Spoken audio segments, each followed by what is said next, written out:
Welcome back बच्चे, कैसे हो? ऑल गुड, सब बढ़िया, एक नंबर। अच्छा चलो, तो मैं आज आपके लिए लाया हूँ क्लास 10th के मैथ्स के 20 important MCQs for board exam. ठीक है, वैसे तो MCQs जो बोर्ड एग्जाम में आते हैं वो ईजी होते हैं, पर फिर भी हमें कुछ बेसिक्स नॉलेज चाहिए और बिल्कुल भी तुक्का नहीं मारना है। तो उसी के लिए ये हम 20 क्वेश्चंस प्रैक्टिस करेंगे। इसमें सारे कॉन्सेप्ट भी थोड़े बहुत जो आएंगे उनको भी क्लियर कर लेंगे हम, और उससे रिलेटेड कुछ भी क्वेश्चन आएगा तो हम बना लेंगे। तो हमारा प्रयास रहेगा कि हम 20 जो ऑब्जेक्टिव्स आने वाले, जो MCQ आने वाले, उसमें पूरे नंबर आए। तो let's start. My name is Sanjeev and you are watching pass का जुगाड़। ठीक है, जो पहला क्वेश्चन है वो आपका लीनियर इक्वेशन से है। तो थर्ड वाला चैप्टर लीनियर इक्वेशन, और ये बहुत कॉमन है, बहुत सारे पेपर्स में आपको दिख जाएगा। बहुत साल में अगर प्रीवियस ईयर के क्वेश्चन पेपर देखोगे तो क्वेश्चन ज़रूर मिलता है। ठीक है, तो इसको देखने से पहले मैं आपको इसके कंडीशंस बता देता हूँ, किस टॉपिक का है और क्या कंडीशन इसमें लगता है। तो ये जो टॉपिक है वो है solutions, types of solution of linear equations के। कितने टाइप के सॉल्यूशन हो सकते हैं और उनके क्या कंडीशंस होते हैं। तो ये एक जो टेबल जैसा हम बना लेंगे और इसको याद कर लेंगे। ये क्वेश्चन बहुत आने के चांसेस हैं। ठीक है, तो पहले अपन देखते हैं कि क्या कंडीशंस है और इसको याद रखेंगे। साथ में मेरे साथ करते जाओगे फटाफट, तो ये बनते जाएगा। तो जो आपका सॉल्यूशंस होते हैं, बेसिकली 3 टाइप के सॉल्यूशंस होते हैं। एक हमारा होता है यूनिक सॉल्यूशन। ठीक है, एक होता है हमारा यूनिक सॉल्यूशन, एक होता है नो सॉल्यूशन, और एक होता है इन्फिनाइटली मेनी सॉल्यूशन। तो ये हमारे 3 टाइप के सॉल्यूशंस होते हैं, इन्फिनाइटली मेनी सॉल्यूशंस। ठीक है, अच्छा, तो इसका जो कंडीशन होता है ये होता है a1/a2 not equal to b1/b2। इस कंडीशन को याद रखेंगे, a1/a2 not equal to b1/b2। तो दूसरा कंडीशन है वो है a1/a2 equal to b1/b2 but not equal to c1/c2। ये आपका सेकेंड कंडीशन है। और जो थर्ड कंडीशन है वो है a1/a2 equal to b1/b2 equal to c1/c2। है ना, सिंपल है। इसमें नॉट इक्वल टू है, इसमें फिर इक्वल टू, फिर नॉट इक्वल टू, इसमें सारे इक्वल टू। ठीक है, नॉट इक्वल टू स्टार्ट होता है, यहाँ पे इक्वल टू, फिर नॉट इक्वल टू, और इसमें सारे के सारे नॉट इक्वल टू है। तो कंडीशन आपको याद रखनी है। ये कंडीशन याद रहेगा तो ये क्वेश्चन छूमंतर छू है। ठीक है, अच्छा, इस क्वेश्चन को और तरीके से भी पूछ सकता है। फॉर एग्जाम्पल, यूनिक सोल्यूशन का मतलब होता है इंटरसेक्टिंग लाइन। इसको बोलते हैं हम लोग इंटरसेक्टिंग लाइन्स। ये आपका इंटरसेक्टिंग लाइंस है। ये वाला जो है ये पैरेलल लाइंस को रिप्रेजेंट करता है, और ये वाला जो है कोइंसिडेंट लाइन को रिप्रेजेंट करता है। ठीक है, तो ये भी याद रखना है हमको साथ में। और एक तीसरी चीज, ये वाला जो है ये है, इसको हम बोलते हैं कंसिस्टेंट। इसको कंसिस्टेंट, ये इनकंसिस्टेंट है, और अगेन ये कंसिस्टेंट है। ठीक है, तो हमसे कुछ भी पूछ सकता है। जैसे कि अभी इस क्वेश्चन में, अगर इसमें तो यूनिक सोल्यूशन पूछ सकता है, या सोल्यूशन के बारे में पूछ सकता है कि किस टाइप के सोल्यूशन है, या आपसे पूछ सकता है कि इंटरसेक्टिंग लाइन है, कि पैरेलल लाइंस है, कि कोइंसिडेंट लाइन है, या कंसिस्टेंट है, या इनकंसिस्टेंट है। तो इनमें से कुछ भी क्वेश्चन बन सकता है, इसलिए वेरी इंपॉर्टेंट है, बहुत अच्छे से याद करना है। ये कन्फर्म है, समझ लो, है ना। इसमें कुछ ना कुछ क्वेश्चन आने के, ऑब्जेक्टिव्स में आने के 100% चांसेस है। तो अगर आपको ये याद है तो मैं क्वेश्चन पे जा सकता हूँ। ठीक है, जल्दी से 2 मिनट पॉज करो, याद करो, फिर क्वेश्चन को हम देखते हैं। इसमें 2 प्रकार के क्वेश्चन होते हैं। एक फाइंड द सॉल्यूशन, कौन से टाइप का सॉल्यूशन है, किस टाइप का लाइंस है, या के फाइंड करने के लिए। तो अभी हमारे पास इसमें तो सॉल्यूशन वाला है, आपको मैं आगे बताता हूँ। समझ आया? Very good, nice. हमारा बच्चा बहुत होशियार है, बस फटाफट इसको याद करेगा, और ये क्वेश्चन नंबर जब आएगा एग्जाम में तो 1 नंबर इसमें से पाएगा। ठीक है, तो हमारा क्वेश्चन, इस क्वेश्चन में बोल रहा है the pair of linear equations x plus, तो हमारे पास 2 इक्वेशन दिया हुआ है, x plus 2y is equal to 5 और is equal to 0, sorry x plus 2y plus 5 is equal to 0, और दूसरा है -3x plus 6y equal to 6y minus 1। ठीक है, ये हमारे पास 2 इक्वेशन है। सबसे पहले आपको स्टैंडर्ड फॉर्म में लिखने हैं इक्वेशंस को। पहला काम क्या है, स्टैंडर्ड फॉर्म में लिखना है, तो ये ऑलरेडी स्टैंडर्ड फॉर्म है। स्टैंडर्ड फॉर्म में राइट साइड में 0 रहता है, इक्वल टू के राइट साइड में 0 रहता है। यहाँ पे स्टैंडर्ड फॉर्म में नहीं है, तो इसको स्टैंडर्ड फॉर्म में करने के लिए मैं एक साइड में 0 कर रहा हूँ, तो मैं इसको इधर लेके चले जाता हूँ, तो ये 3x + 6y - 1 = 0 हो गया।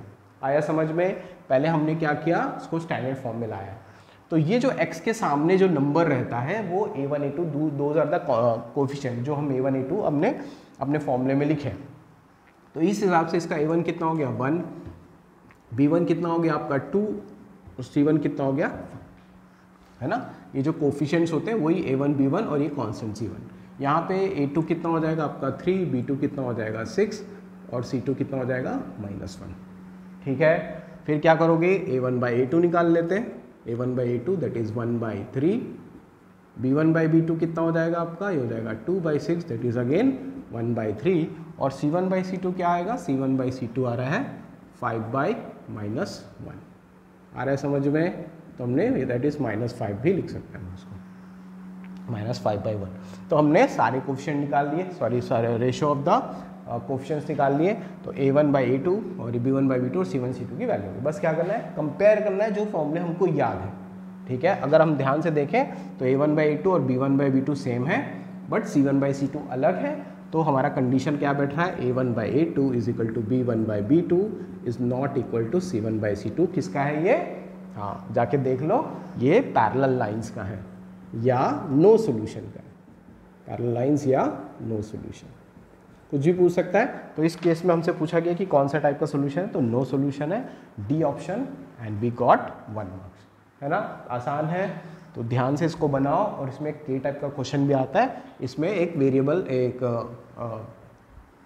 वेरिएबल दे देगा के, जिसकी वैल्यू हमको फाइंड करनी पड़ेगी। ठीक है, तो पैटर्न यही है, एक आध क्वेश्चन उसका हम देख लेंगे। तो ये हो गया हमारा फर्स्ट टाइप का क्वेश्चन चैप्टर 3 से। मैं फिर से बोल रहा हूँ, इसके 99.9% चांसेस है इस टॉपिक से क्वेश्चन आने के। ठीक है, कोई भी पेपर उठा के देख लो, आपको ज़रूर दिखता है। दूसरा क्वेश्चन हमारा एपी चैप्टर का है। क्वेश्चन है the common difference of the AP, find the common difference निकालने बोल रहा है। तो कॉमन डिफरेंस के बारे में क्या जानते हो, अगर हमारे पास टर्म्स है a1 a2 और a3 ऐसे करके हमारा AP है, तो कॉमन डिफरेंस हम जानते हैं कि second term minus first term को हम बोलते हैं कॉमन डिफरेंस। तो ये जो बेसिक चीज़ें बताई जा रही हैं, जिनको नहीं पता है वो देखते जाएंगे, प्रैक्टिस करते जाएंगे, मिल जाएगा क्वेश्चन इसमें से, सच बता रहा हूँ। ठीक है, आप ही के लिए बनाया जा रहा है। तो D = कितना हो जाएगा, a2 - a1, second term minus first term या third term minus second term is known as common difference D। हमको कॉमन डिफरेंस निकालने मिल रहा है। हमको सीरीज दिया हुआ है, हमारे पास सीरीज है 1 2x अपॉन 1 - 4x/2x और 1 - 8x/2x, ये हमको दिया हुआ। ठीक है, घबराने की बिल्कुल ज़रूरत नहीं, x देख के घबराना नहीं है। और इस क्वेश्चन में यही है कि इसको देख के थोड़ा हो सकता है घबराहट हो जाए। तो ये हमारा a1 है, ये a2 है, तो d कितना हो जाएगा, d हो जाएगा 1 - 4x/2x - 1/2x। यहाँ पे मेरा कुछ बच्चा परेशान हो सकता है LCM की दिक्कत में। ठीक है, तो बिल्कुल नहीं घबराना। अगर ये देखो बेस सेम होता है तो LCM अलग से कुछ लेने की ज़रूरत नहीं होती है। ये LCM उसका 2x हो जाएगा और ये सब टर्म्स एज इट इज़ लिख देना है, सिर्फ अगर बेस सेम होगा तो। ठीक है, तो ये हमने कर दिया, 1 1 कैंसिल हो गया, तो कितना हो गया -4x/2x, x कैंसिल हो गया, कितना आ गया -2 इज़ द आंसर। तो MCQ बिल्कुल डिफ़िकल्ट नहीं आते हैं, सिंपल आते हैं। एक दो क्वेश्चन घुमाएगा ऐसा थोड़ा बहुत, पर मोस्टली क्वेश्चन सिंपल आते हैं, आराम से सॉल्व कर सकते हो। बेसिक नॉलेज, थोड़ा सा बेसिक मैथ्स। ठीक है, कैसा लगा, सिंपल है ना। हाँ वेरी गुड, आएगा D वाला क्वेश्चन तो बना देगा। ठीक है, तो D होता है कॉमन डिफरेंस, ये होता है second term minus first term, series आपको दिया रहेगा। नेक्स्ट जो क्वेश्चन है वो प्रोबेबिलिटी है। बहुत सारे लोगों को प्रोबेबिलिटी मुर्रा लगता है, चना मुर्रा, पर प्रॉब्लम वही है, क्वेश्चन कभी कभी समझ में नहीं आता, थोड़ा वो स्टेटमेंट समझना पड़ता है, अदरवाइज इसमें कुछ दम नहीं है। तो जैसे इस क्वेश्चन में बोल रहा है 2 dice are thrown together, the probability that they show different numbers, ठीक है ना। तो ये आपको डाइस वाला क्वेश्चन है, तो क्या नॉलेज हमको चाहिए, डाइस वाले में जो टोटल आउटकम होते हैं, वो टोटल आउटकम कितने होते हैं, टोटल आउटकम होते हैं 36। तो ये हमारा बेसिक है, 36 होते हैं। आपको मालूम है वो क्या क्या होते हैं, 1 1 1 2 है ना, 1 3, ऐसा करते करते 1 6 तक, और फिर 2 1 2 2 ये ऐसा 2 2 2 6 तक, और ऐसे ही करते करते सारे 3 1 3 1, फिर लास्ट में 6 1 से लेकर 6 6। ये हमारे आउटकम्स है 36, है ना। प्रोबेबिलिटी चैप्टर में तो करोगे ये, ठीक। अब बस यहाँ पे क्वेश्चन में थोड़ा थोड़ा घुमाएगा, हर बार आपको नए क्वेश्चन मिल सकते हैं। मैं बस एक क्वेश्चन लाया हूँ, तो ऐसा बहुत सारा कुछ भी बोलेगा, बस स्टेटमेंट पढ़ना, थोड़ा सा अक्ल लगाना, बन जाएगा। तो इसमें बोल रहा है the probability that they should different numbers, जो हमारे नंबर्स है, क्योंकि 2 डाइस फेंकोगे तो 2 नंबर्स आते हैं, ये दोनों डिफरेंट होने चाहिए। अब डिफरेंट के लिए सारे गिनोगे नहीं, 36 है, कितने सारे गिनोगे, तो आप सोचो कि सिमिलर वाले कौन से है ना। इस क्वेश्चन की खासियत यही है कि सारे कौन गिनता रहेगा, सब ढूंढोगे लिखोगे, एक ऑब्जेक्टिव के लिए इतना सारा नहीं जानना। तो आप ये सोचो कि सिमिलर वाले कौन से, तो सिमिलर वाले कौन से आने वाले, 1 1 2 2 3 3 4 4 5 5 एंड 6 6, यही आएंगे सिमिलर वाले, जो सेम नंबर्स आ रहे हैं दोनों डाइस में, ठीक है। टोटल 36 में से 6 आएंगे जो सिमिलर होंगे। अगर सिमिलर वाले 6 हैं तो जो अलग अलग डिफरेंट नंबर्स होंगे वो कितने होंगे, 36 माइनस 6, दैट विल बी 30। ये हमारा फेवरेबल आउटकम हो जाएगा। आया समझ में। हमको मालूम है प्रोबेबिलिटी क्या होता है, probability is favourable outcome by total outcome, है ना। तो ये अगर आप कैंसिल कर दोगे 6 से, तो 6 5 jar 6 6 jar, that will be 5/6। तो आंसर हो गया 5/6। आया समझ में। तो जब प्रोबेबिलिटी में हमारे पास कुछ टाइप के क्वेश्चंस होते हैं, हमारे पास कॉइन्स होते हैं, हमारे पास डाइस होते हैं, तो इनके आउटकम्स को याद करना, ठीक है। तो प्रोबेबिलिटी चैप्टर में तो करना ही करना। आया समझ में। क्वेश्चन को रीड करना हर बार, ये सेम क्वेश्चन आएगा ये नहीं बोल सकता, है ना, लेकिन आपको वो सोल्यूशन वाला जो पहले देखे थे तो वो वैसे का वैसे ही आपको मिल जाता है चैप्टर 3 में, ठीक है। तो इसमें थोड़ा बहुत चेंज कर सकता है, डाइस के क्वेश्चन आ सकते हैं ऑब्जेक्टिव में। अगेन प्रोबेबिलिटी का ही क्वेश्चन है ये। अब प्रोबेबिलिटी में इसमें एक बेसिक प्रिंसिपल है, वो मैं आपको बता देता हूँ, ठीक है। किसी भी इवेंट में, प्रोबेबिलिटी में कोई इवेंट ई है, ठीक है, ये होने की इवेंट, मतलब इसके होने की प्रोबेबिलिटी, और दूसरा इवेंट मान लेते हैं ई डैश, ना होने की प्रोबेबिलिटी, ठीक है। Happening of event, not happening of event, not E भी बोल देते हैं कभी। तो इनका जो प्रोबेबिलिटी का सम होता है वो हमेशा 1 होता है। ये ऑब्जेक्टिव में ऐसे भी पूछ सकता है। ये क्या है, probability of happening of an event, ठीक है, एंड ये नॉट हैपनिंग, इस इवेंट के अकरेंस का, है ना, ये अकर करेगा, ये अकर नहीं करेगा, उसके जो प्रोबेबिलिटी का सम होता है वो हमेशा 1 है। इसको भी अपन ऐसे भी लिख सकते हैं, P of E plus P of not E, ऐसे करके भी लिख सकते हैं, इज इक्वल टू, ठीक है। तो ये आपका बेसिक कॉन्सेप्ट है, इसको याद रख लो। तो P ऑफ नॉट E क्या हो जाएगा, अगर हमको सिर्फ P ऑफ नॉट E पूछ रहा है तो क्या हो जाएगा, P ऑफ नॉट E हो जाएगा 1 माइनस P ऑफ E, ठीक है। ये अगर आपको प्रिंसिपल याद है तो आपसे ये वाला क्वेश्चन आराम से बन जाएगा। देखो इस टाइप की छोटे छोटी चीज़ें ना असर्शन रीजन में पूछता है, तो ये सब चीज़ें आपको जानकारी में रखनी है। इसलिए ये वाला जो MCQ वाला वीडियो बहुत काम आता है, इसमें बहुत सारी चीज़ें कवर हो पाती हैं, है ना। एक बड़ा सा क्वेश्चन करने में इतने सारे कॉन्सेप्ट नहीं आते, पर इसमें छोटी छोटी चीज़ों में बहुत सारे कॉन्सेप्ट क्लियर हो जाते हैं। इसलिए इस वीडियो को अच्छे से देखें और याद करें, क्वेश्चन आपको मिल सकता है, ठीक है। अब इस क्वेश्चन में क्या बोलता है, probability of guessing the correct answer to a certain test question is x/6, मतलब होने की प्रोबेबिलिटी दी है, P ऑफ E दे दिया है, गेस करने की जो प्रोबेबिलिटी है वो x/6 है, ठीक है। If the probability of not गेसिंग द आंसर इज 2/3, तो नॉट गेसिंग मतलब P ऑफ E डैश या P ऑफ नॉट E वो दे दिया है आपको 2/3, हमको x निकालना है। आया क्वेश्चन समझ में हमारे क्वेश्चन में। तो इसी प्रिंसिपल पे है, होने की प्रोबेबिलिटी ये, नहीं होने की प्रोबेबिलिटी 1, आपसे x पूछ रहा है। आपको मालूम है कि दोनों का सम कितना होता है, x/6 प्लस 2/3 कितना होना चाहिए, 1 होना चाहिए, ठीक है। तो ये कितना हो जाएगा, x/6 is equal to 1 minus 2/3, LCM लेंगे तो this will be x/6 is equal to 3 minus 2 that is 1/3, और ये अगर कैंसिल कर दूंगा तो x इज इक्वल टू आ जाएगा 2, तो x आंसर आ गया 2। आया समझ में, ठीक है। तो यही प्रिंसिपल के ऊपर ये काम करेगा। कैलकुलेशन वाला पार्ट भी हमारे बच्चे थोड़ा परेशान करते हैं, कैलकुलेशन को थोड़ा देख लेना भाई, एलसीएम लेने में हमारे बच्चे थोड़ा परेशान होते हैं, तो प्लीज़ उसको प्रैक्टिस कर लो, बाकी सब दम नहीं है इस क्वेश्चन में कुछ, ठीक है। ठीक है ना भाई, हमारे सामने कुछ नहीं लगता, अगर हमको सब कुछ आता है, हमारे बेसिक्स क्लियर है, कोई दिक्कत नहीं आने वाला। नेक्स्ट जो क्वेश्चन है वो है आपके पहले चैप्टर का रियल नंबर्स का भी। रियल नंबर के भी 2 क्वेश्चन आप उम्मीद कर सकते हो, एमसीक्यू में प्रोबेबिलिटी के 2 क्वेश्चन उम्मीद कर सकते हो। तो कुछ चैप्टर्स हैं ये जो फ्रिक्वेंटली पूछे जाते हैं, ठीक है। तो ये भी आपने बहुत देखा हुआ है क्वेश्चन है।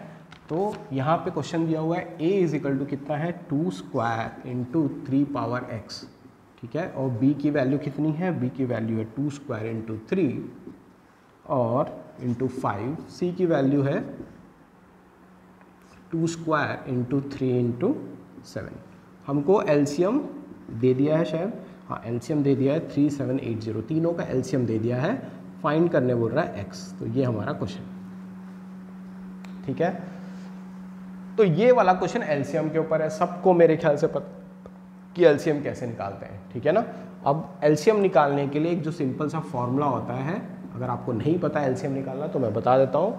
एलसीएम में आपको जो सारे नंबर्स के जो फैक्टर्स हैं उनको देखना पड़ता है, और इसमें हम बोलते हैं ऑल फैक्टर्स, आपको सारे फैक्टर्स लेने पड़ते हैं, ठीक है। और अब ऑल फैक्टर्स में अगर जो कॉमन फैक्टर है, कॉमन फैक्टर में हाईएस्ट पावर लेना पड़ता है, ठीक है। पहले आप फॉर्मूला याद कर लो, ठीक है। एलसीएम का क्या होता है, ऑल फैक्टर्स हाईएस्ट पावर। और मैं साथ में एचसीएफ बता दे रहा हूँ क्योंकि एचसीएफ भी आ जाएगा तो क्या करोगे, तो इसमें सिर्फ कॉमन फैक्टर लेते हैं, कॉमन फैक्टर और लोवेस्ट पावर, बस ये याद रखना है। अगर ये याद है तो हमारा क्वेश्चन बन जाएगा।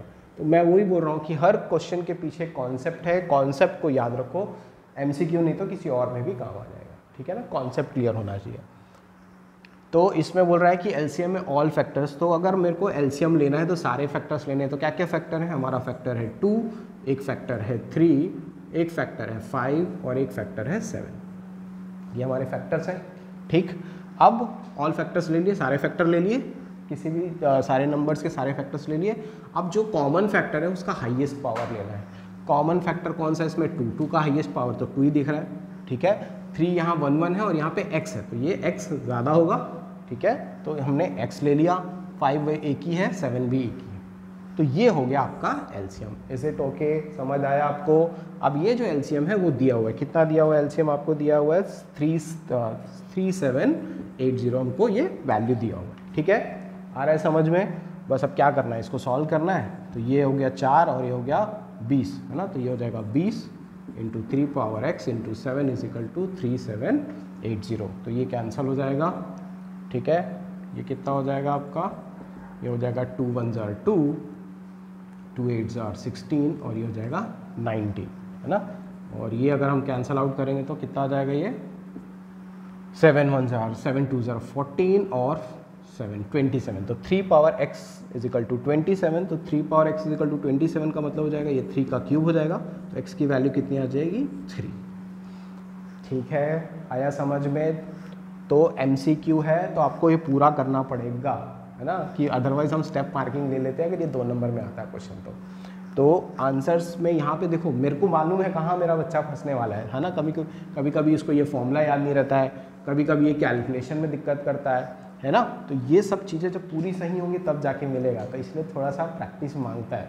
ये सब कैलकुलेशन में दिक्कत है, एलसीएम में दिक्कत है, मुझे पता है, ठीक है। थोड़ा इस पर काम करो, सब कुछ सही हो जाएगा, ठीक। तो ये वाले क्वेश्चन भी आप देख सकते हो, इस टाइप के क्वेश्चन पूछे जा सकते हैं एलसीएम एचसीएफ के ऊपर, ठीक है। तो ये फॉर्मूला याद रखना बेटा, फिर बाकी सब चकाचक, ठीक है। तो ये हो गया आपका चैप्टर 1 का क्वेश्चन। नेक्स्ट है चैप्टर 2 का, बहुत सिंपल है, जीरोज ऑफ द पॉलिनोमियल निकालना है। तो सबको यहाँ पे मालूम है। देखिए ऐसे सिंपल क्वेश्चंस आते हैं ना, ये स्टैंडर्ड पेपर में आ जाएगा, आपके स्टैंडर्ड बेसिक सब में आ जाएगा ये। तो हमको इसके जीरोस निकालने हैं, तो हमको क्या करना पड़ेगा, मिडिल टर्म स्प्लिट करना पड़ेगा। मिडिल टर्म स्प्लिट करना आपको थोड़ा सा रिवाइज करा देता हूँ। पहले ये दोनों को मल्टीप्लाई कर लो, तो कितना आ जाएगा 18। हमको 2 नंबर लेने हैं जिसके मल्टीप्लिकेशन से 18 आए और प्लस माइनस करने से 3 आए, ठीक है। तो 18 आने के लिए क्या चाहिए, 6 3 जार 18, ये नंबर ढूंढने पड़ते हैं, ठीक है। तो ये 2x² माइनस, अब साइन का थोड़ा ध्यान रखना, हमारे पास नंबर है 3 और 6, क्योंकि इन दोनों को प्लस माइनस करने से 3 आएगा, बस साइन का ध्यान रखना। माइनस चाहिए तो 6 माइनस में होना चाहिए, तो -6x प्लस 3x माइनस 9 तो यहाँ पे 2x कॉमन आ जाएगा तो क्या हो जाएगा ये x माइनस 3, इसमें से 3 कॉमन आ जाएगा तो ये हो जाएगा x माइनस 3, ये हो जाएगा 2x प्लस 3 और x माइनस 3, क्योंकि x माइनस 3 दोनों में कॉमन है। अगर दोनों को हम 0 पुट कर देते हैं तो 2x कितना हो जाएगा -3, x इज इक्वल टू -3/2, यहाँ पे x minus 3 is equal to 0, x is equal to 3। तो हमारा आंसर आ गया -3/2 और 3। तो हमारा पहला ऑप्शन है इसका आंसर। मिडिल टर्म स्प्लिट आ सकता है, देखिए पेपर में हर लेवल के क्वेश्चंस होते हैं, डिफ़िकल्ट, वेरी इजी, है ना, तो आप इसको वेरी इजी में ले सकते हो, बहुत इजी है। मिडिल टर्म स्प्लिट याद रखना है ना। इसी में अगर आपको और क्वेश्चन को बढ़ाना है, 2 नंबर या 3 नंबर करना है, तो वेरीफाई द रिलेशनशिप वाला क्वेश्चन आ जाएगा, राइट। तो हमको पता है चैप्टर 2 में हमारे पास और भी टाइप के होते हैं, रूट वाले होते हैं, t² - 15 वाला क्वेश्चन है, तो वो सब क्वेश्चन भी आप जाके देख सकते हो। तो ये क्वेश्चन आ सकता है एग्जाम में। ओके, आया समझ में।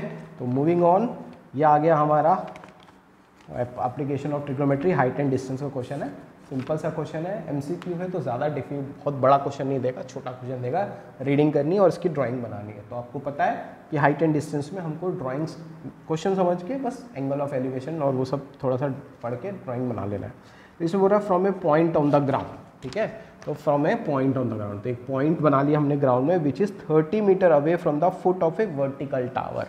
तो इसको रीड करके, बार बार रीड करके आपको देखना है कि क्वेश्चन में क्या दिया हुआ। तो हमारे पास एक वर्टिकल टावर दिया हुआ है और इस टावर से ये जो पॉइंट है वो कितना मीटर है, 30 मीटर पे है, ठीक है। ये आपकी जिम्मेदारी रहेगी, मैं एग्जाम में नहीं आने वाला हूँ, आपको खुद रीड करके समझ के लिखना पड़ेगा, ठीक है। यहाँ पे मेरे को मालूम है ना।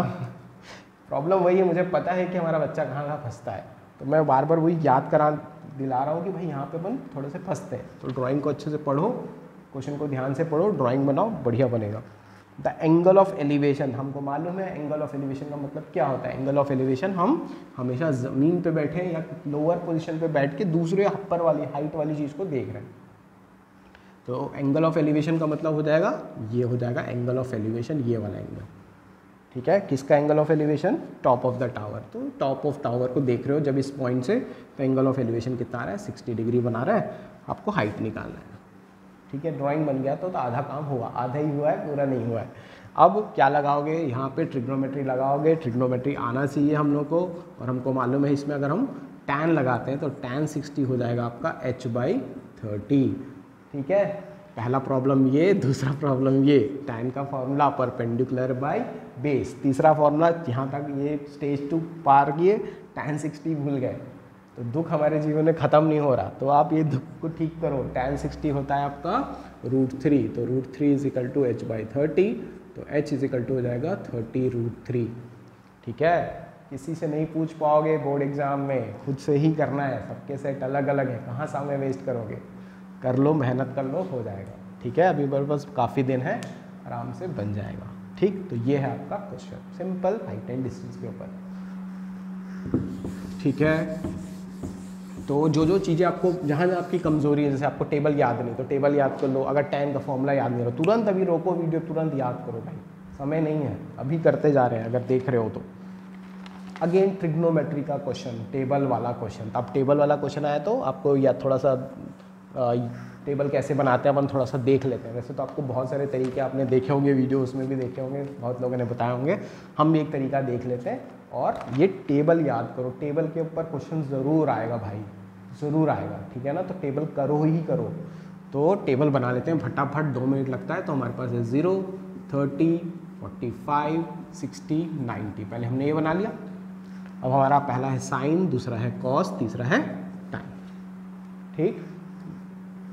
तो साइन जो है, साइन 0 की वैल्यू 0 है ना, इसकी मिनिमम वैल्यू 0 और मैक्सिमम वैल्यू कितनी है 1, ठीक है। यहाँ से ऐसे याद रखता हूँ। यहाँ पे कॉस का उल्टा चलता है, तो ये यहाँ 1 हो जाता है और यहाँ पे 0, ठीक। उसके बाद tan में ये अगेन 0 और ये नॉट डिफाइंड या इन्फिनिटी, ठीक है। पहले मैं ये बना लेता हूँ, टेबल बनाना सिखा रहा हूँ 2 मिनट में। फिर अब क्या करेंगे, सबसे पहले tan की वैल्यू सीखते हैं। इसका पहला वैल्यू याद करो 1/√3, है ना। आप बोलोगे सर कुछ याद नहीं करेंगे तो दिक्कत है, ठीक है। कहीं ना कहीं कोई भी मेथड देखो, कुछ ना कुछ तो याद रखना है। इसका पहला वैल्यू याद कर लो, तो वो हो जाएगा 1/√3। ये वाला वैल्यू ऊपर वाला 1 यहाँ पे आ जाएगा और नीचे वाला आएगा √3। 2 मिनट। tan सबसे आसान होता है, 0 इन्फिनिटी और ये वाला वैल्यू याद है तो इसी का ये वाला वैल्यू यहाँ और ये नीचे वाला वैल्यू यहाँ। ठीक है, याद हो गया, वेरी गुड। अब यहाँ पे पहली वैल्यू कितनी है 1/2। अगेन ये वैल्यू, तो ये दो वैल्यूज याद रखना, याद तो रखना ही है, ये मत से शॉर्टकट ढूंढ लो कहीं, अरे कुछ तो याद रखना पड़ेगा भाई। तो 1/2। नेक्स्ट में इसमें रूट लगा देना है तो ये हो जाएगा 1/√2। ठीक है, नेक्स्ट में इसमें एक बढ़ा दो, दैट इज √2 में एक बढ़ा दोगे तो √3/2। ठीक, तो पहला 1/2, फिर इसी में रूट लगा दिए, इसमें एक बढ़ा के ऊपर लगा दिए तो ये हो गया √3/2।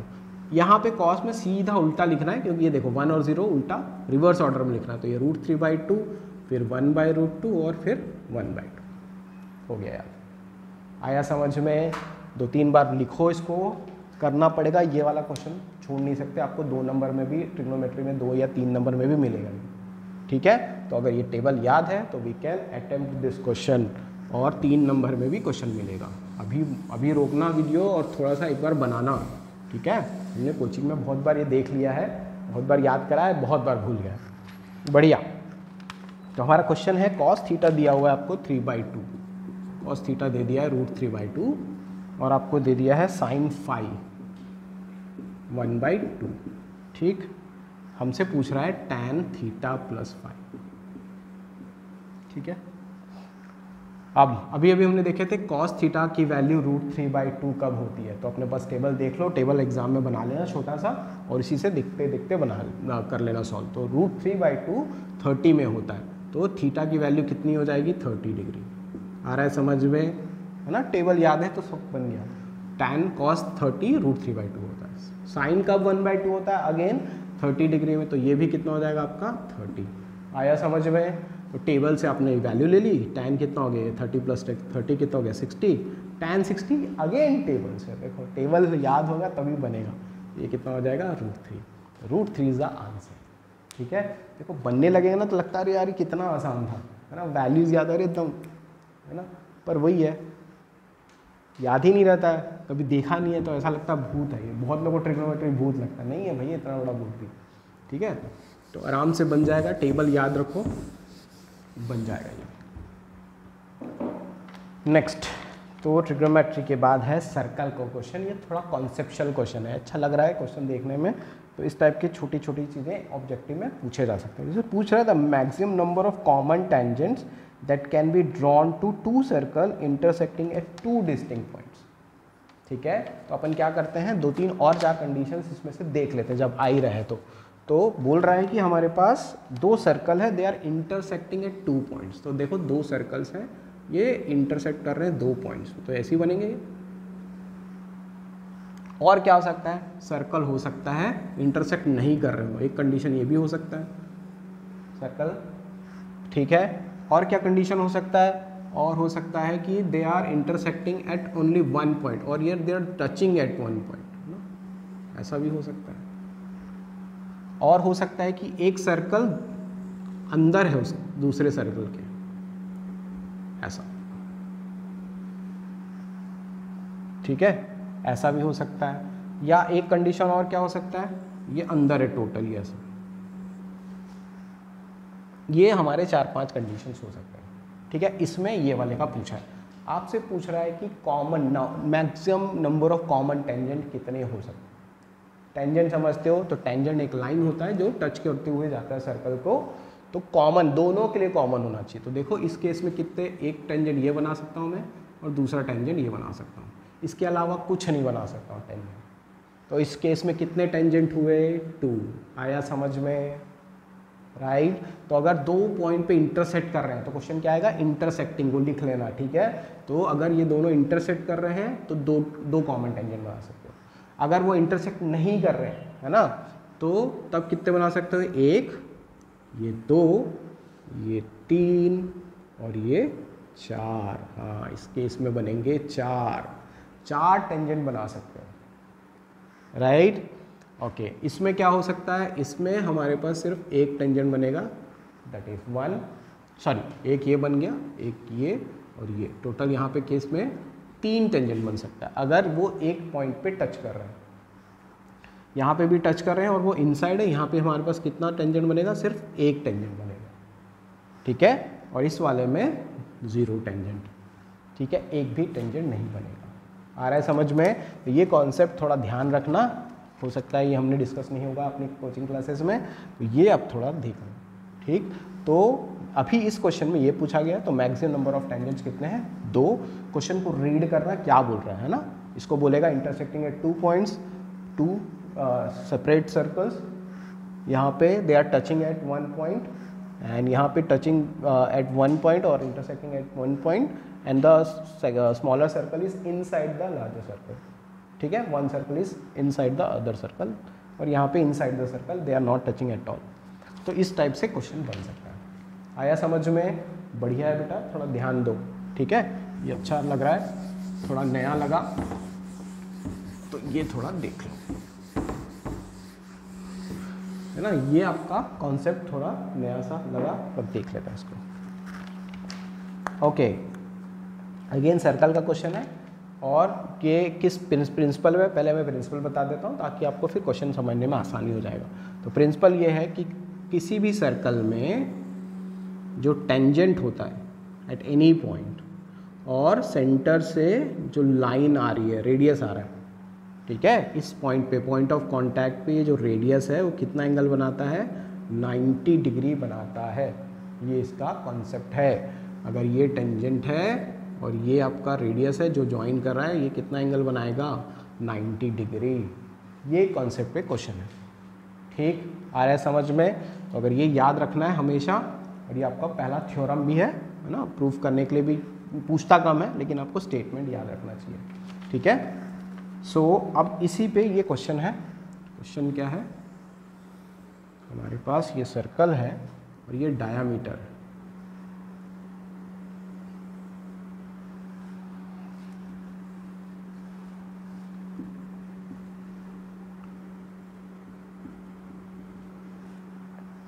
ये है एंगल x, ठीक। ये हमारा ड्राइंग है, हमसे पूछा जा रहा है x की वैल्यू। बहुत सिंपल है, बस ये कॉन्सेप्ट पता होना चाहिए। अगर कॉन्सेप्ट पता है तो जल्दी बनता है, ठीक है ना, फिर मक्खन है, लगाओ शरीर में, ठीक। पर अगर कुछ समझ ही नहीं आ रहा, कॉन्सेप्ट नहीं मालूम है, तो यही भूत लग जाएगा, फिर वही है, भूत लगने लगते हैं सारे। तो यहाँ पे देख लो, ये आपका टेंजेंट है, ये आपका रेडियस है, तो ये वाला एंगल कितना हो जाएगा, 90 डिग्री, ठीक है, थ्योरम के हिसाब से। अब यहाँ पे देखो, ये एक एक्सटीरियर एंगल है ना, ये ट्राइंगल का ये exterior angle, exterior angle opposite angle के सम के बराबर होता है, ठीक है। तो एक्सटीरियर एंगल किसके बराबर होता है, ये एक्सटीरियर एंगल हो जाएगा 90 + 35 दैट इज़ 125। अगर नहीं समझ में आ रहा है तो दूसरा तरीका भी बताता हूँ। ये ट्राइंगल है तो ये तीनों का सम कितना हो जाएगा, 180 डिग्री हो जाएगा। तो इन दोनों का 125 माइनस करोगे तो 55, ये 55 आ जाएगा। और ये लीनियर पेयर बना रहे हैं तो उससे भी आप निकाल सकते हो। तो अगेन 125 ही आना है, तो जिसको जैसा दिख जाए, ठीक है। तो ये एक्सटीरियर एंगल वाला भी दिख सकता है आपको। एक्सटीरियर एंगल का जो एंगल होता है that is equal to the sum of opposite interior angles, ठीक है। तो बहुत ये सिंपल कॉन्सेप्ट के ऊपर ये छोटा सा क्वेश्चन, ठीक है। हमको किसी के ऊपर भरोसा करने की ज़रूरत नहीं है ऑब्जेक्टिव्स के लिए, खुद हम सेल्फ सफिशिएंट है कि सारे क्वेश्चन बनाएंगे if we know the concept. Next है ये ट्रायंगल्स के ऊपर क्वेश्चन है। तो इसमें बोल रहा है if the diagonals of a quadrilateral divide each other proportionally, ठीक है। हमारे पास एक क्वाड्रिलेटरल है और इसके जो डायगोनल्स हैं वो प्रोपोर्शनली कट कर रहे हैं एक दूसरे को। तो प्रोपोर्शनली कट कर रहे हैं का मतलब क्या हो रहा है कि AO by OC is equal to OB by OD है। अगर ऐसा है, ठीक है, तो ये क्या होगा, ये क्या चीज़ होगा, मतलब पैरेललोग्राम होगा, रेक्टेंगल होगा, ये आपसे क्वेश्चन पूछा जा रहा है। एक्चुअली ये जो क्वेश्चन है हमारे एक्सरसाइज का क्वेश्चन है, प्रूफ में है, उसी को इन लोगों ने ऑब्जेक्टिव बना दिया है, ठीक है। उसमें क्वेश्चन में दिया रहता है कि ये एक ऐसा क्वाड्रिलेटरल है और ये प्रूफ करने का था। अगर आपको याद आ रहा हो तो जाके चेक करो। तो इस क्वेश्चन में आपको ये AO by OC is equal OB by OD दिया हुआ है और आपसे उल्टा पूछ रहा है। ऑब्वियसली देखो, अगर ये दोनों दिया हुआ है ऐसा, इस दोनों ट्राइंगल को देखो, है ना, ये दो ट्राइंगल को देखो, तो ये इन दोनों का रेशो और इन दोनों का रेशो अगर बराबर है तो हम क्या तो ये हो गया एक। अब यहाँ पे ये दोनों एंगल्स कैसे दिख रहे हैं आपको? वर्टिकली अपोजिट एंगल्स, है ना। एंगल 1 इजिकल टू एंगल 2, तो इसे साफ दिख रहा है कि ये दोनों ट्राइंगल सिमिलर ट्राइंगल्स हैं, ठीक है। तो ये दोनों ट्राइंगल हो गए सिमिलर। जैसे ही सिमिलर होंगे तो इनके करस्पॉन्डिंग एंगल्स भी इक्वल हो जाएंगे। तो ये एंगल 3 किसके बराबर हो जाएगा? 4 के बराबर। एंगल 5 किसके बराबर हो जाएगा? 6 के बराबर। तो एंगल 3 इजिकल टू कितना हो गया? एंगल 4। तो अगर एंगल 3 इजिकल टू एंगल 4 हो गया तो ये ऑल्टरनेट इंटीरियर एंगल Z बना रहा है, देखो। तो ये ऑल्टरनेट इंटीरियर एंगल से, तो ये दोनों लाइन क्या हो जाएंगे? पैरेलल हो जाएंगे। तो ये दोनों हो गए पैरेलल।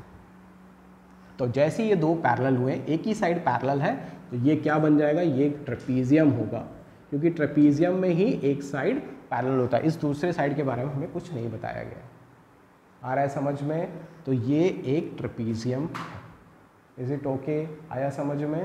तो इस टाइप का क्वेश्चन एग्जाम में आ सकता है, जो आपके प्रूफ को इसने कन्वर्ट कर दिया है। तो बढ़िया सा सिंपल सा क्वेश्चन नहीं बोलूँगा मैं, है ना, जिनको ट्राइंगल्स और सर्कल एक ऐसे चैप्टर है जहाँ पे लोग फंसते हैं, तो उसी के बेस्ड ये क्वेश्चन है, थोड़ा देखें, ठीक है। तो ये एक अच्छा क्वेश्चन हम बोल सकते हैं। जो मैक्सिमम वाला जो सर्कल वाला था सिंपल था, लेकिन लोगों को पता नहीं रहता, इसकी वजह से दिक्कत हो जाती है। ट्राइंगल का एक और क्वेश्चन देखो, और ये तो पहले क्वेश्चन देखते हैं। इसमें हमको क्वेश्चन बोलता है, हमारे पास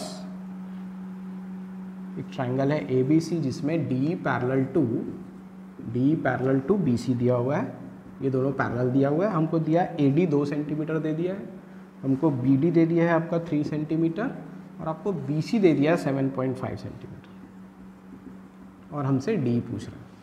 तो जनरली जब ये पैरेलल बोलता है तो हमको BPT जल्दी याद आता है ना, BPT बेसिक प्रोपोर्शनैलिटी थ्योरम, कि अगर पैरेलल है किसी भी ट्राइंगल में तो क्या होगा? This by this is equal to this by this, और वही चलता रहता है। तो हो सकता है अपन वो लगा दें कि नहीं चलो यार ये नहीं तो ये बाय ये कर देते हैं, कुछ हमारा दिमाग लगा लिया, ठीक है।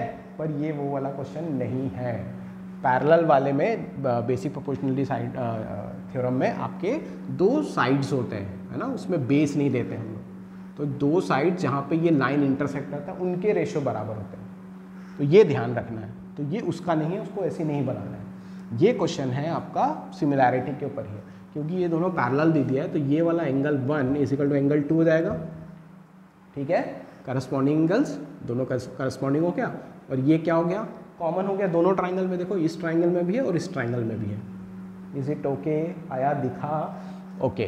तो अब ये दो अगर एंगल इक्वल हो गए हैं इस दोनों ट्राइंगल में, कौन से ट्राइंगल में? छोटा ट्राइंगल ADE में और बड़ा ट्राइंगल ABC में। ये दोनों साइड, दोनों ट्राइंगल में दो आपके पास angle 1 is equal to angle 2 और एंगल A कॉमन आ गया, तो ये दोनों क्या हो गए? सिमिलर हो गए। Angle 1 is equal to angle 2, angle A is equal to angle A common, तो ये दोनों क्या हो जाएंगे? सिमिलर हो जाएंगे।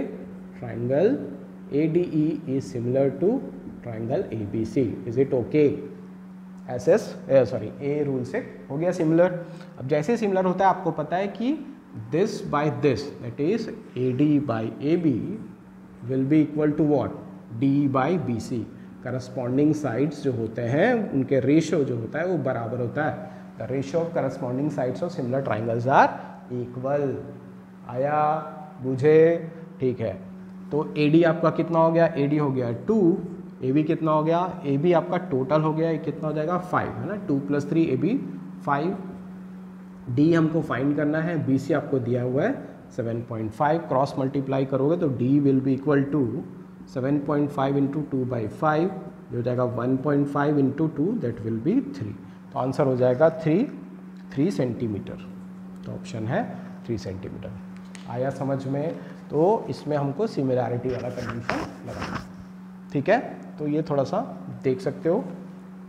ट्राइंगल्स में मैं ज़्यादा जिम्मेदारी लेता नहीं हूँ, ट्राइंगल्स लोगों को परेशान तो करता है, इसमें अपन क्या बोलें, प्रैक्टिस करना पड़ता है। देखो यार, जहाँ दिक्कत आती है मैं बोल नहीं पाता हूँ कुछ। अगेन चैप्टर 1 का, ये बहुत ही कॉमन है, ठीक है। प्रिंसिपल पहले देख लेते हैं, आपको पता होगा ये HCF into LCM is equal two into chapter 1 सबसे बढ़िया चैप्टर है और 5-6 नंबर का चैप्टर आएगा। चैप्टर 1 को अच्छे से करो, उसमें से नंबर स्कोर करना है ना। आपको मालूम है क्या आता है, ठीक है। वन शॉट देखने के लिए लिंक पे जाए, ठीक। HCF into LCM is equal to कितना हो जाएगा, A इंटू B। तो हमको दिया है HCF ऑफ दो नंबर हमारे क्या क्या है, 2520 एंड 660। तो हमारे दो नंबर है वो है 2520 एंड 660। ये हमारे दो नंबर है। हमारा HCF दिया हुआ है 40 और आपको LCM दे दिया है 252 इंटू K, ठीक है। और हमसे क्या फाइंड करना पड़ रहा है, K की वैल्यू निकालनी पड़ रही है, ठीक है। ये फंडे लग गया, ये वाला प्रिंसिपल हमको याद था। बस क्या करना है, कटिंग पिटिंग करो, आंसर आ जाएगा। ये हो जाएगा 252 कैंसिल हो गया, 4 से डिवाइड कर दो तो 6 हो जाएगा, ये 11650, ठीक है। तो ये आ जाएगा 1K is equal to 1650। Very simple है ना। एक्सपेक्टेड क्वेश्चन आपके 2 नंबर में भी आ सकता है, ठीक है। आया समझ में, ठीक है। नेक्स्ट अगेन इसको क्या बोलें, चैप्टर 1 में ही बोले, हाँ इसको चैप्टर 1 में ही बोलते हैं, ठीक है। तो आपसे पूछ रहा है कि a pair of irrational numbers whose product is a rational number. A pair of irrational number लेने हैं, ऑप्शन में से हमको पेयर ऑफ इररेशनल नंबर लेने हैं जिनके प्रोडक्ट रैशनल है, ठीक है। प्रोडक्ट आपके कैसे हैं, रैशनल है। तो अगर आप पहले ऑप्शन को देखोगे, √16 और √4 ये इररेशनल है नहीं, है ना। इसका स्क्वायर रूट 4 हो जाएगा, इसका स्क्वायर रूट 2 होगा, तो ये इररेशनल नहीं है, तो ये गलत हो गया, ठीक है। हमको दोनों इररेशनल चाहिए। √5 √2 हाँ इररेशनल है सर, है ना, दोनों इररेशनल है। अब इन दोनों को मल्टीप्लाई करूँगा तो कितना आ जाएगा, √10 जो कि इररेशनल है, मेरे को रैशनल चाहिए, ये भी गलत हो गया। √3 और √27, √3 इररेशनल है, √27 भी इररेशनल है। इन दोनों को मल्टीप्लाई करेंगे तो ये हो जाएगा 3 इंटू 27, और इसको देख सकते हो आप, ये 3 का क्यूब है, तो ये अल्टीमेटली 3 स्क्वायर आ रहा है। तो ये 3 स्क्वायर जो है मतलब 9 हो गया, तो ये आ गया आपका रैशनल नंबर। तो ये ऑप्शन सही बैठ रहा है। तो हमको 2 इररेशनल नंबर ढूंढने हैं जिसका प्रोडक्ट रैशनल है, तो this will be the answer. Is it okay, simple. Again simple question आ सकते हैं, ऐसा कुछ नहीं कि सब डिफिकल्ट आएगा। बोर्ड एग्जाम है तो है ना, कितने 40 लाख लोग के लिए बना रहे पेपर CBSE, तो समझ के बनाएगा तो इजी क्वेश्चंस भी आते हैं। नेक्स्ट है प्रोबेबिलिटी का क्वेश्चन। तो प्रोबेबिलिटी जो है, अगेन प्रोबेबिलिटी में आपको थोड़ा सा अवेयर रहना पड़ेगा। तो देखते हैं क्या है ये। तो इसमें बोला गया है हमारे पास 1 2 3 4 5 6 7 8 9 नंबर दिए गए हैं। आपको find the probability that the digit is an odd prime number, है ना। तो ऑड और प्राइम नंबर होना चाहिए, ठीक है। अगेन बेसिक नॉलेज, ठीक है ना। अब हैरानी की बात है कि ना लोगों को ये बेसिक चीज़ें नहीं पता हो, तो इसी वजह से नंबर जाता है। प्राइम नंबर भूल गए, पता नहीं है, ऑड नहीं समझ आ रहा है, कभी कभी 1 को प्राइम ले लिए। तो ये सब छोटी मिस्टेक्स हैं जिसकी वजह से क्वेश्चन, अभी हम कभी कभी देखा हमारे स्मार्ट बच्चे बैठ के, अरे सर ये क्या क्वेश्चन, सर बहुत सारे लोगों को नहीं पता रहता है ये सब, ठीक है ना। इस वजह से नंबर जाते हैं। मैं भी हैरान रहता हूँ सर इतना सिंपल क्यों डाल रहे हैं, पर बहुत सारे लोग हैं, 40 लाख लोग हैं, ठीक है। तो सबकी लेवल्स IQ अलग अलग रहती है, सबको हिसाब से क्वेश्चन बनाते हैं वो। तो यहाँ पे ये ऑड प्राइम नंबर कौन से हैं प्राइम नंबर, तो प्राइम नंबर होते हैं 2 3 5 7 9, आपको पता है। इस क्वेश्चन में आपके पास ऑड प्राइम नंबर्स क्या क्या हैं, ऑड चाहिए ना, तो 2 नहीं लोगे तो ये इवन हो गया, तो हो गया 3 5 7 9 नहीं ले सकते, it is not a prime. तो हमारे पास कितने हैं, 3 आ गए। टोटल नंबर्स कितने हैं, 9, तो टोटल आउटकम आपका हो गया 9, और टोटल फेवरेबल कितने हो गए, 3। तो हमारा प्रोबेबिलिटी कितना हो जाएगा, प्रोबेबिलिटी हो जाएगा 1/3। आया समझ में, ठीक है। आसान है, बढ़िया, नॉलेज रहेगा तो पता चल जाएगा।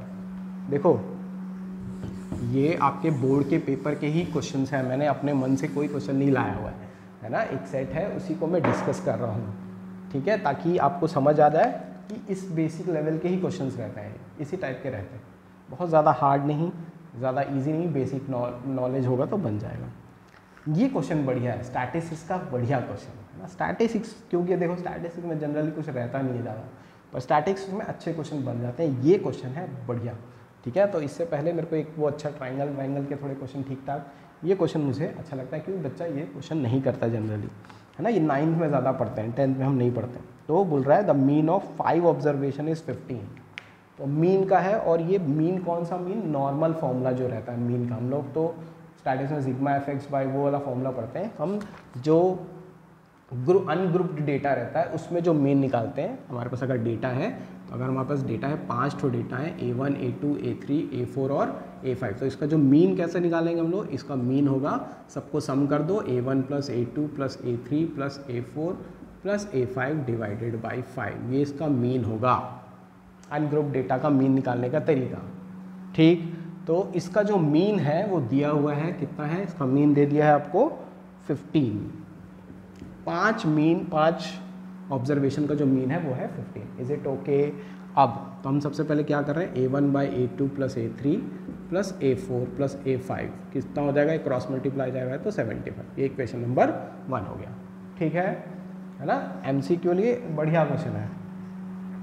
If the mean of first 3 observation, पहले 3 के मीन बता रहा है वो। नेक्स्ट, तो पहले 3 के मीन क्या हो जाएगा, A1 + A2 + A3/3, राइट ना, इस फॉर्मूले के हिसाब से वो कितना है, वो है 14। ठीक है, तो अगेन ये चला जाएगा तो कितना हो जाएगा, A1 + A2 + A3 = 42 हो जाएगा। दूसरा इक्वेशन हो गया ये। तीसरा बोल रहा है the last 3 mean of last 3 observation, तो ये बाकी 3 के, ये A3 + A4 + A5/3, इसका जो मीन है वो है 17। ठीक, तो अगेन A3 + A4 + A5 = हो जाएगा 51, 51, राइट। आया समझ में? ठीक है, बढ़िया लग रहा है ना, हाँ, MCQ के लिए बढ़िया है। तो अब क्या करोगे, ये दोनों को ऐड करते हैं, ये दोनों इक्वेशन को जब ऐड करोगे तो देखो क्या आने वाला है, एडिंग 2 और 3 आपको मिलेगा A1 + A2 + A3। इस A3 को मैं बाद में लिखूंगा, इसमें लिख देता हूँ A4 + A5 + A3। ठीक है, मैंने इसको थोड़ा सा ऐसे अरेंज कर लिया।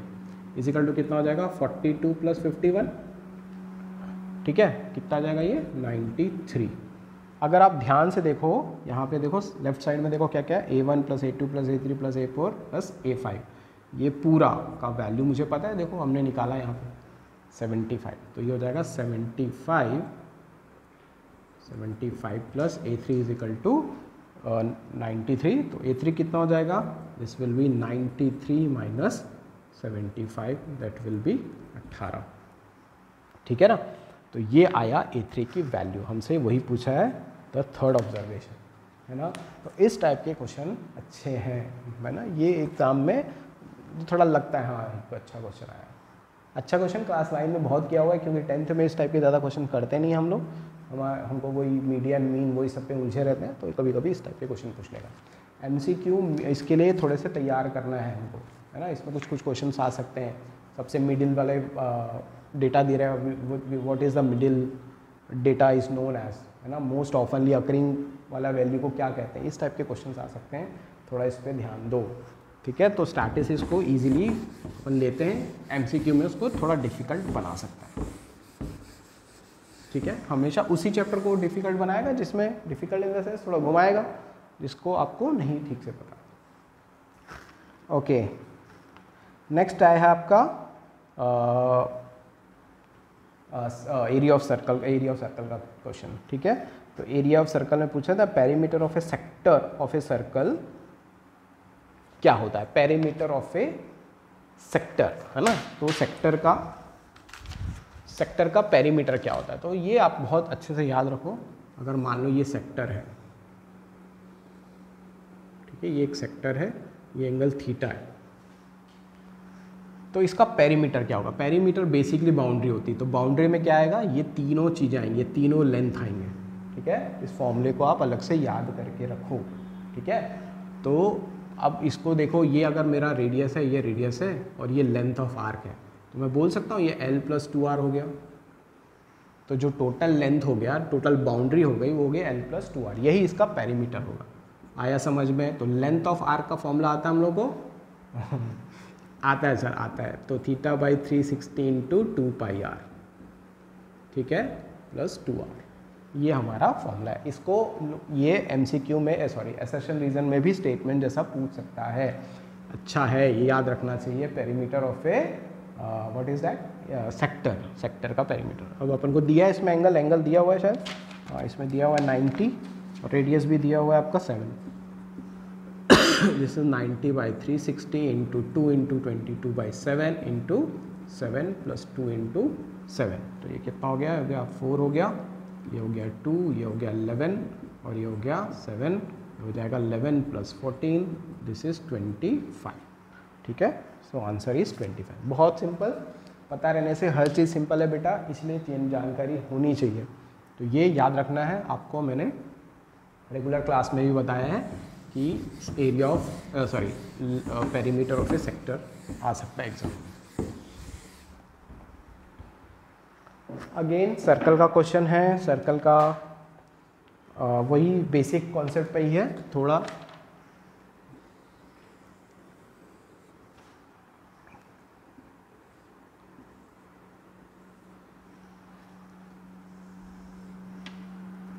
तो ये है M, ये है O, this is L, this is 70 degree.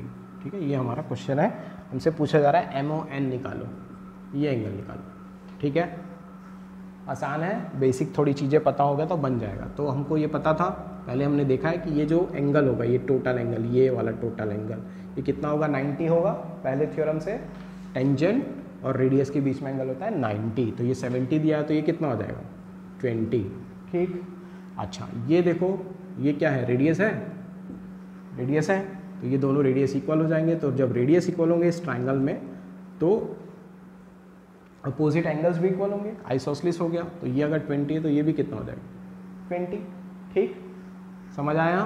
तो अब ये तीनों का सम कितना होता है 180 डिग्री। तो अगर ये 20 + 20 140, तो 180 माइनस करोगे तो कितना हो जाएगा 140। मैंने ओरली कर दिया, ठीक है ना, आसान है बेटा, है ना, हर चीज़ लिख के थोड़ी देंगे।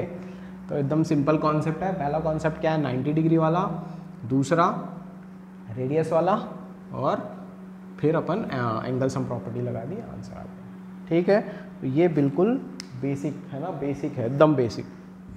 अभी स्टैटिक्स वाला क्वेश्चन अच्छा था, वो जो टेंजेंट वाला था वो थोड़ा अच्छा था, ये तो बहुत बेसिक है। ठीक, अब आगे हमारे 2 असर्शन रीजन्स। तो असर्शन रीजन देख लो। जो पहला असर्शन रीजन है वो देखो, in a cricket match the batsman hits a boundary 9 times out of 45 balls. तो 45 बॉल्स में से वो 9 टाइम्स बाउंड्री मार रहा है, आउट ऑफ 45 इसमें बाउंड्री मार रहा है वो। आपसे पूछ रहा है the probability that in a given ball he does not hit the boundary is 4/5। जिसमें बाउंड्री नहीं है उसकी प्रोबेबिलिटी कितनी है 4/5 बोल रहा है। तो कैसे निकालोगे, तो हम ये वो वाला स्टार्टिंग वाला कॉन्सेप्ट जो बताया था उसी पे लग रहा है। ये तो पहले हम लगा देते हैं प्रोबेबिलिटी ऑफ बाउंड्री फाइंड होने की, तो कितनी हो जाएगी 9/45 हो जाएगा, दैट विल बी 1/5। ठीक है, ये ठीक है। अगर हम एक बेसिक नॉलेज और दूसरे तरीके से कि अगर 9 में बाउंड्री लग रही तो कितने में बाउंड्री नहीं लगेंगी, तो 45 - 9 कर सकते हो और फिर से प्रोबेबिलिटी निकाल सकते हो, वो एक तरीका हो गया। और जो हमारा पहला कॉन्सेप्ट हमने पढ़ा था कि b + b of not b कितना हो जाएगा, ये 1 होगा।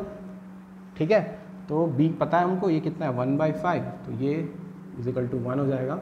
ये ट्रांसफ़र कर दोगे तो p ऑफ नॉट b कितना हो जाएगा 1 - 1/5 दैट इज़ 4/5। आया समझ में?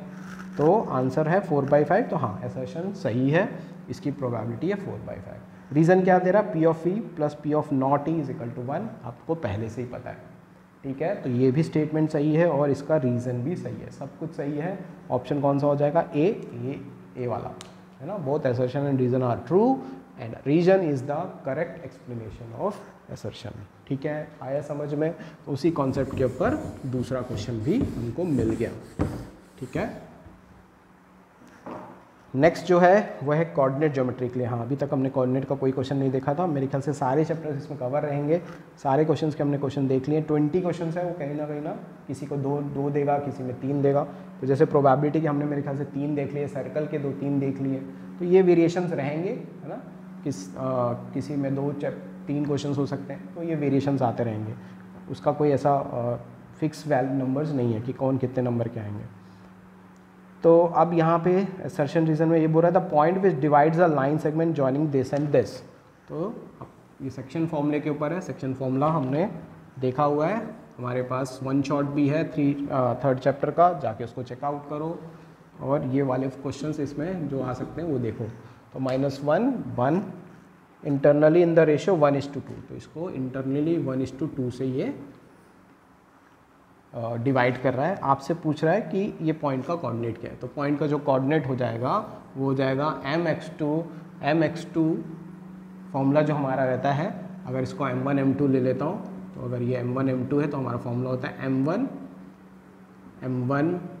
m2, तो m1 x2 plus m2 x1 divided by m1 plus m2, ये फॉर्मूला होता है ना। mn के फॉर्म में भी आपने याद किया होगा, अलग अलग तरीके से हम इसको याद करते हैं। तो ये हो जाएगा -1, ये कितना हो जाएगा आपका -1 + 2 डिवाइडेड बाई 3, है ना, 1 + 2 3, ये हो जाएगा 1/3। x कितना आ गया आपका 1/3। अच्छा, इसमें दे रहा है -1/3, तो यहीं पे इसका गलत हो गया, ठीक है, ओके। तो ये वहीं पे गलत हो गया, तो आप यहीं पे इसको रिजेक्ट कर सकते हो, असर्शन इज़ रॉन्ग। चाहो तो आप y भी निकाल सकते हो। आ रहा है समझ में? तो ये वही हो गया, अगर आपका असर्शन ही अगर गलत है तो आपका फोर्थ ऑप्शन आ जाता है। चाहो तो आप चेक कर सकते हो, तो उसमें बोला रीज़न बोल रहा है, रीज़न इज़ ट्रू, उसमें फॉर्मूला दिया हुआ है यही वाला सेक्शन फॉर्मूला, ये वाला लगता है, तो रीज़न इसका सही है बट इसका कैलकुलेशन गलत है, तो assertion is wrong but reason is true. ठीक है, आया समझ में? तो ये हमारे पिछले एक सीबीएसई का ही पेपर है, ये हमारे सीबीएसई का पेपर है, उसमें के जो 20 इंपॉर्टेंट क्वेश्चंस थे जो डिफरेंट टाइप्स को कवर करते हैं, और उसके लेवल को भी आपको समझने के लिए मैंने एक वीडियो बनाया था। अगर आप देख रहे हो तो आपको इसमें जो छोटे छोटे कॉन्सेप्ट मिल रहे हैं, तो रिवाइज करने के लिए भी फ़ायदा हो जाएगा, और जो कुछ नया दिखा था, कुछ 2-3 क्वेश्चन अच्छे दिखे थे, उनको भी आप ध्यान रख सकते हो। ठीक है, तो ये छोटा सा प्रयास है भाई, आपको थोड़े से इसमें से मार्क्स मिल जाए, इसमें से अगर कोई कोइंसिडेंटली क्वेश्चन आ जाए कोई कॉन्सेप्ट पे, तो आप इसको बना लो। ठीक है, मेहनत करो, हम और भी ऑब्जेक्टिव्स करेंगे इस टाइप के, और तुक्का नहीं मारेंगे। ठीक है, all the best, good luck.